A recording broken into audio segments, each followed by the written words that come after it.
Right, hey guys, how we doing? Back with another video from Any News. We got more slime content, and I don't think this is covering this current season. So this is the time Rimuru massacred an army to become a true demon lord. So this is the moment from, was it last season, where Rimuru just absolutely just killed everyone. It was so sick. It was such an awesome moment, and I think we're going to be covering cut content from that. So let's get into it. With Season 3 really taking its time to get into the crux of things, I It is taking its time, but I do not mind it. figured I'd go back and talk about one of the more iconic moments from Hell Tensura. yes. I never did get to do a full cut content for it, so while Season 3 builds itself up towards what Yeah, this guy's good. Yeah, I okay. hope is a showdown between Masayuki and Rimuru, I want to share with you the true devastating nature of this.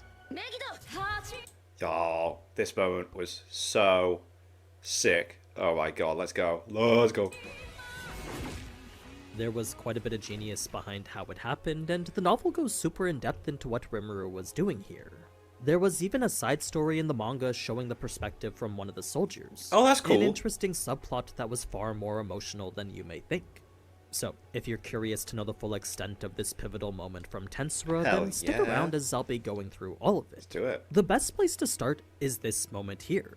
The point right before Rimuru starts to put his plan into action. Normally, he would give a warning that he was about to attack, but since they attacked first, Yeah. Kind of brought it on themselves, didn't they? such courtesies were no longer needed. It allowed him to kick things off with the deployment of a large-scale anti-magic area. A massive barrier 30 miles in diameter, fully covering the entirety of Pharmus's army. It only extended 10 feet up though, so while definitely noticeable to everyone within, no one, including Rosin, thought much of it. Reason being that an anti-magic barrier didn't really affect them. Yes, it did prevent the use of offensive magic and teleportation, but for the mages of Pharmus, that was never their focus. No, Pharmus's magicians were trained to prioritize defensive magic.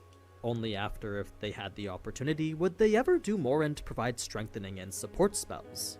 They were all magics which enhanced a person's body, which for the most part was largely impervious to jamming. This made it so having no offensive magic meant nothing, since their main purpose was ultimately unaffected. It's why they paid no mind to the anti-magic area and simply carried on as if nothing was happening. They were also supported by the protective effects of legion magic, which, in short, put the army on notice against all sorts of magic elements. It was this defensive radar that was standard practice for just about every military. Okay. A sort of early warning system developed mainly to defend against things like nuclear magic. Since these were devastating attacks capable of being cast from distance, every army needed a way of detecting them. I mean, yeah, that's very valid. I like that. It's like these types of magic exist that can absolutely annihilate people from a great distance. A detection system does need to be in place, surely, yeah. If they didn't and they were unfortunately hit, the resulting impact would be strong enough to change the tide of any battle. So, in a world where the size of an army didn't mean much, defending against magic meant everything. Yeah, okay, yeah. It that made makes it sense. so every military marched while keeping a close eye on the magic elements present at any distance.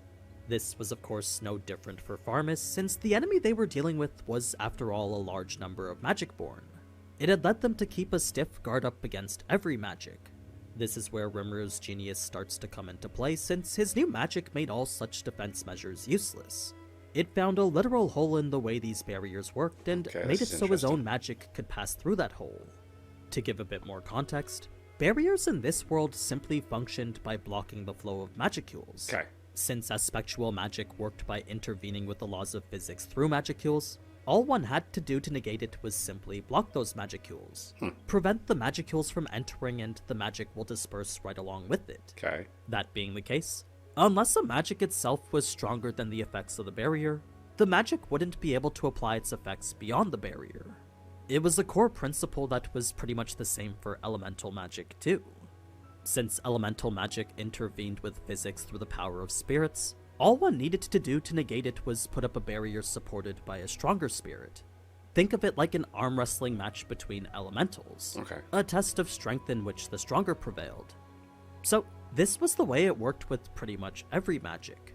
All you had to do was determine the principle behind which it operated, then implement something that could neutralize it. So, with that being exactly what Pharmus was doing, Standard magic wasn't gonna work at all against them. They had too many layers of barriers protecting them against it. How then was Rimuru able to bypass all that? Well, that was with his new magic. A special type we like to refer to as physics magic because the output of it stems directly from the laws of physics. Oh, okay. Not the magical manipulation of it like how a spectral and elemental magic do, but rather a pure scientific application of it. This in turn makes the attack contain 0 magicules and allows it to pass through barriers like they weren't even there to begin with. It was a little something Rimuru came up with after his encounters with Charybdis and Hinata. Right. That and his analysis of control magic, which helped him understand how the triggering of magic worked. Great Sage figured out all the smaller details, but the concept of an attack consisting of pure physical energy was for the most part Rimuru's. As for how it worked, Right, well, so it's like a physical attack rather than a magical attack, thus traveling through barriers. the short version is that it reflected the sun into thousands of little laser beams. That was the end result, but the process getting there was a bit more complicated. So, first, thousands of water elementals are summoned, then shaped into droplets, then each strategically positioned all around him. Just over a dozen are then shaped into the convex lenses we see here, mainly for the purpose of gathering sunlight. Those rays of light are then concentrated into the thinnest possible beams you can imagine, then refracted down towards the mirror-like droplets below. It's so cool. It's at this point that all the light is focused through a single point, condensed even further than channeled towards its target, resulting in a pencil-thin beam of sunlight exceeding several thousand degrees Celsius.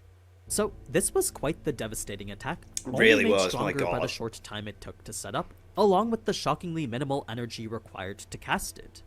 With the sun providing most of the energy behind its power, all Rimuru needed to do was recreate Just the lenses each direct time it. one was vaporized. Right. A simple process of gathering water vapor and maintaining the water elementals. All in all, rebuilding a lens took less than 30 seconds, so launching a volley of airstrikes was very much feasible. Damn. He just needed to continuously gather water, then adjust his aim a bit.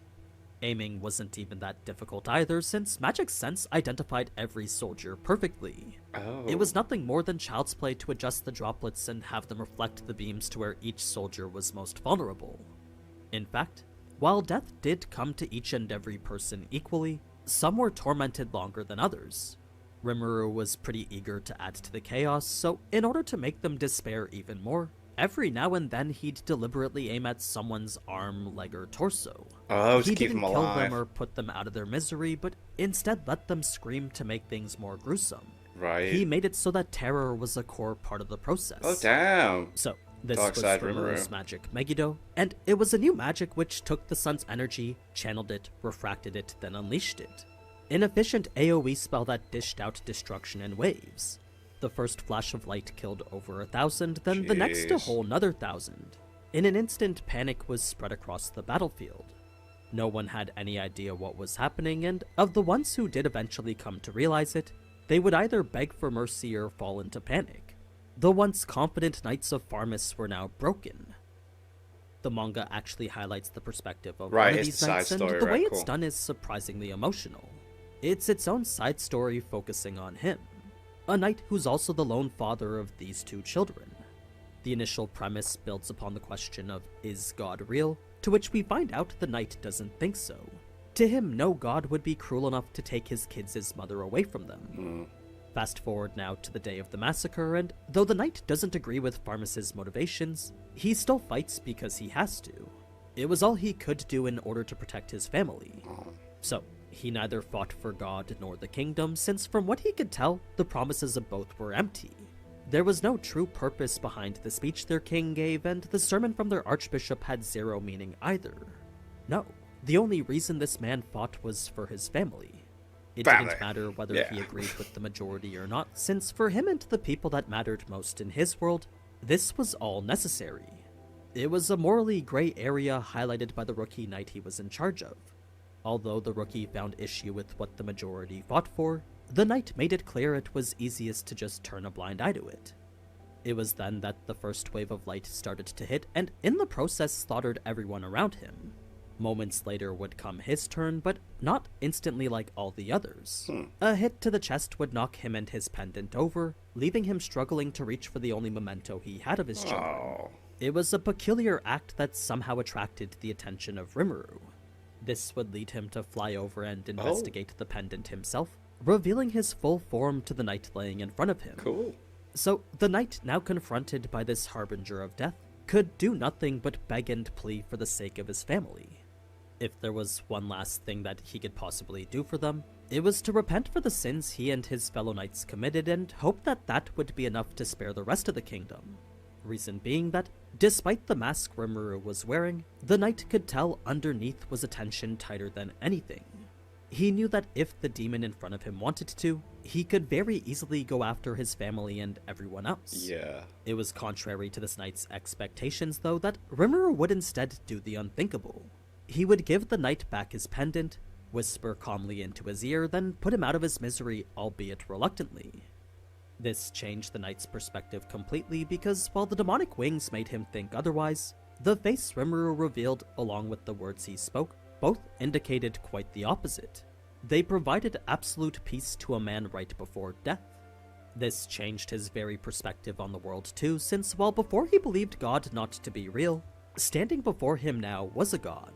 It was a benevolent god he wished he could have told his children about, but unfortunately would have to settle on knowing they'd remain unharmed.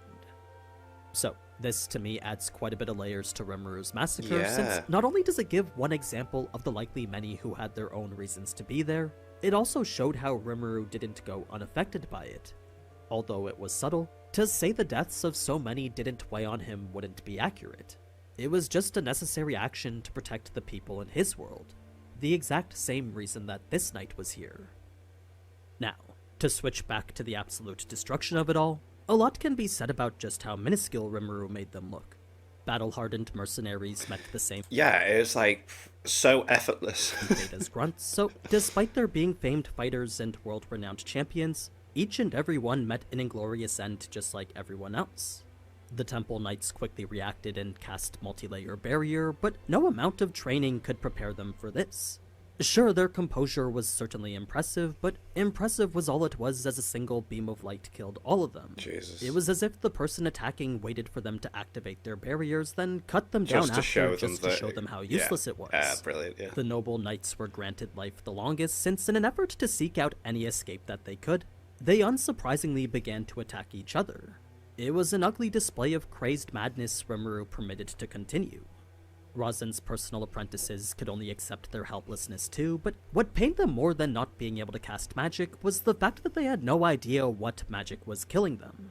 They were simply forced to die guessing. As students, all they wanted to do was know, but in the end Rimuru wouldn't let them.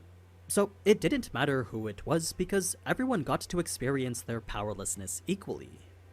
Now, it was by the end that Rimuru had actually gotten quite good at aiming, and he'd even figured out just how powerful Megiddo really was.